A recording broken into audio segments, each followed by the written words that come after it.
presidente del Consejo Económico y Social, ministra, exministra, autoridades, compañeros, compañeras, buenos días a todos y a todas. Muchísimas gracias por acompañarnos en este acto de firma del cuarto acuerdo de negociación colectiva. Un acuerdo que viene después de un periodo largo sin acuerdos, un acuerdo que es fruto de una negociación muy intensa, larga, dura, difícil, pero que finalmente hemos puesto blanco sobre negro las conclusiones de lo que han de ser los elementos básicos que han de regir las relaciones laborales por lo que hace referencia a los salarios y algo más en los próximos 3 años en nuestro país. Quiero, en primer lugar, poner de manifiesto la importancia que para la Unión General de Trabajadores tiene la recuperación del diálogo social como instrumento fundamental de la solución de los conflictos laborales en nuestro país, como elemento fundamental de lo que han de ser las bases del sistema de relaciones laborales en nuestro país. Creo, sinceramente, que hoy, con la firma definitiva de este acuerdo, después del proceso de debate que ha habido en las diferentes organizaciones que hoy firmamos, inicia un camino nuevo, un camino que para la UGT nos tiene que llevar a la recuperación real, a la recuperación por parte de la mayoría de los ciudadanos y de las ciudadanas de estos últimos años que estamos viviendo en nuestro país y en el que se habla mucho de recuperación económica, pero que hasta ahora y hasta que este acuerdo no esté desarrollado difícilmente podemos hablar de recuperación económica de los derechos, de las condiciones de trabajo, de los salarios de los trabajadores y las trabajadoras de nuestro país. Nosotros estamos satisfechos de la conclusión del acuerdo, obviamente, por eso lo firmamos, por eso nuestros delegados y delegadas lo han ratificado en una consulta que hemos realizado en torno al 93%, porque representa un paso para empezar a recuperar la riqueza que se está generando en nuestro país. Es un acuerdo que, situando el salario mínimo convenio en el año 2020 en 1.000 euros, nos va a posibilitar que aquellas personas, aquellos colectivos que más poder adquisitivo han perdido durante los años de crisis, lo puedan empezar a recuperar. Especialmente estamos hablando de mujeres que, como aparece además estos días reflejado en los medios de comunicación, son las que están en peores condiciones, no solo por la brecha salarial, sino también por la brecha que representan los puestos de trabajo en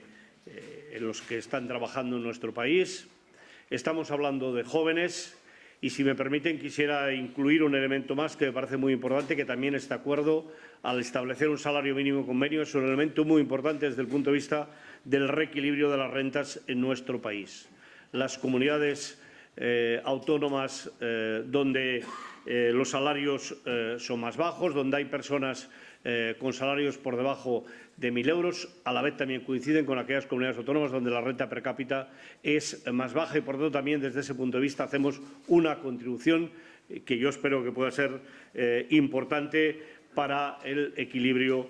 territorial, para el equilibrio de los derechos de las personas en nuestro país. Es un acuerdo que, por lo que hace referencia a los salarios, nos sitúa en el marco que nosotros creemos que es necesario situar en estos momentos. La economía crece, los salarios tienen que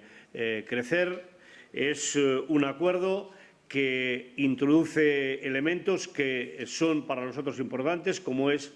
trasladar a los salarios la productividad, como es trasladar a los salarios la propia cuenta de resultados de las empresas, sobre todo en aquellas empresas en las que es más difícil poder medir la productividad, como es el caso de las empresas de servicios en nuestro país. recuperamos algunos elementos para nosotros importantes. Creo que, además, este acuerdo abre la puerta a lo que tiene que ser el diálogo tripartito, que se viene situando como el diálogo tripartito, que no es otra cosa que la conclusión de acuerdos entre las organizaciones sindicales, las organizaciones empresariales y el propio Gobierno, y que a nosotros nos gustaría, además, en este periodo que estamos viviendo en nuestro país, que también cuente con un amplio consenso parlamentario, de tal manera que invitamos también a los grupos políticos a poder trabajar de manera conjunta para que sea posible que los acuerdos a los que lleguemos cuenten con un amplio soporte parlamentario. Tenemos una ocasión única. En España, las normas que duran son las que son fruto del consenso, y nosotros nos apuntamos a que en este periodo en el que estamos podamos también ser un ejemplo como organizaciones, a que el consenso presida las reformas que se tengan que producir en los próximos tiempos en relación con el mercado de trabajo, en relación con las relaciones laborales en nuestro país. Y no lo hacemos solo por conveniencia parlamentaria, que también lo podríamos hacer, porque con eso nos garantizamos efectivamente que puedan avanzar, sino que lo hacemos también por convencimiento. Un país sólido, un país competitivo, un país tecnológicamente avanzado, un país que produce con alto valor añadido, es un país que tiene unas bases de relaciones laborales sólidas y que cuentan con el convencimiento, con el trabajo común de los trabajadores y de los empresarios, o lo que es lo mismo en este caso, de las organizaciones empresariales y de las organizaciones sindicales. Somos plenamente conscientes que hay retos muy importantes que tenemos que desarrollar. El día 8 de marzo, millones de mujeres en nuestro país han gritado, con millones de hombres también, que hay que entrar en una nueva dinámica en la que acabemos con la discriminación en general que sufre la mujer, pero en particular por la que hace referencia al mundo del trabajo. Y, por tanto, aquí tenemos un reto que creo que debería de ser un reto de país, de poder avanzar en acabar con la brecha salarial, pero no solo con la brecha salarial, sino también con el resto de discriminaciones, incluido el acoso que muchas mujeres en nuestro país sufren cuando van a trabajar. Tenemos un reto que es darle salida a los jóvenes. Nuestro acuerdo contempla elementos tan importantes como la recuperación del contrato relevo, que efectivamente es un contrato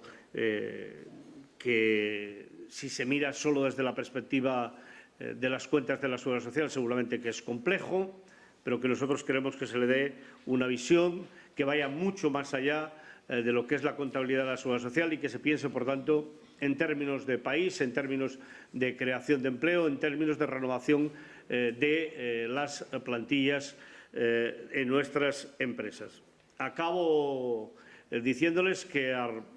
encaramos esta etapa con ilusión, con esperanza de que finalmente las familias, los trabajadores y las trabajadoras, especialmente las trabajadoras y los jóvenes, vean que la recuperación que llevamos 3 años situando en las cuentas de resultados de las empresas llegue a sus bolsillos y que iniciemos un camino que nos permita la recuperación de derechos laborales, la recuperación de derechos sociales, la recuperación de las plenas libertades, por lo que hace referencia al ejercicio de la acción sindical en nuestro país. Muchísimas gracias.